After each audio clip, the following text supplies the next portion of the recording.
Ажыццявіць падарожжа ў свет навукі і адчуць сябе сапраўдным даследчыкам прапануюць на выставе «Экспериментус». Яна адкрылася ў сталіцы. У экспазіцыі амаль сотні вынаходак розных эпох. Сярод іх прататып вечнага рухавіка, плазменны шар і мост Леонардо да Вінчы пабудаваны без адзінага цвіка.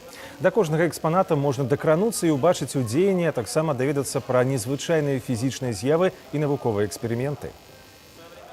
Тут очень много вещей, связанных с биологией, с химией, с физикой, элементарных, в частности, моделей и копий старинных изобретений, которые делали древние люди. Это в большинстве своем такие экспонаты, которых нету в школе, когда вот мы изучаем, например, физику. Именно то, что ребенок сам может руками потрогать, посмотреть, это, во-первых, вызовет интерес к обучению, наверное, мне так кажется.